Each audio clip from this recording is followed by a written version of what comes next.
Hey guys, another week, another game dev vlog, and this week we have made a little more progress on Everybody Edits Universe. So I've essentially finished everything to do with block selection, where you can now drag blocks from the blocks menu onto the block selector, or hotbar, and you can also swap between slots on the hotbar itself. There's a potential we may in the future change it to where instead of swapping between slots when you drag between them, maybe it shifts them around like other types of things do. But it's definitely helpful to have at least something like this, because I've always thought it was annoying that Everybody Edits didn't have any way to easily swap between slots.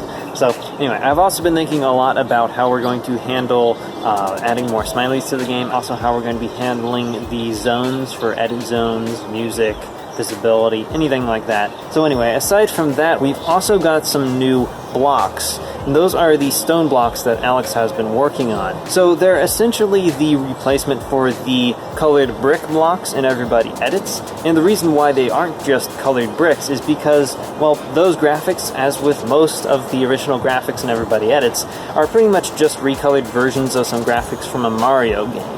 Right, so the basic blocks, for example, those were just the same thing, recolored graphics from a Mario game, hence the dots in the corners that they've always had, which are a signature thing from the Mario games, and that's why we don't have those dots in Everybody Edits Universe. That's why we have the inset ridge, because it adds that detail back in, keeps the graphic looking interesting while not just being a clone of Mario, which is not something we want, both for copyright reasons and just for originality. So a lot of the other graphics, as I said, like the colored bricks, those are recolors, the metal ore blocks, the face block, the grass on bricks, and even the Everybody Edits smileys, those were from Facebook.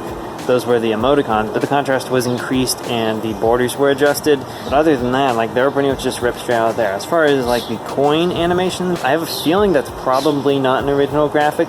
I'm not quite sure, but yeah, a lot of the graphics were not original to the game, and we want to make sure that we are coming out with original graphics. So anyway, back to those stone blocks. The reasoning behind them looking the way they do is that they need to be as versatile as possible. So in the past, the brick blocks have been used for a lot of different things, including dirt, stone, leaves, grass, all sorts of things like that. It's just a generic block that's a nice color.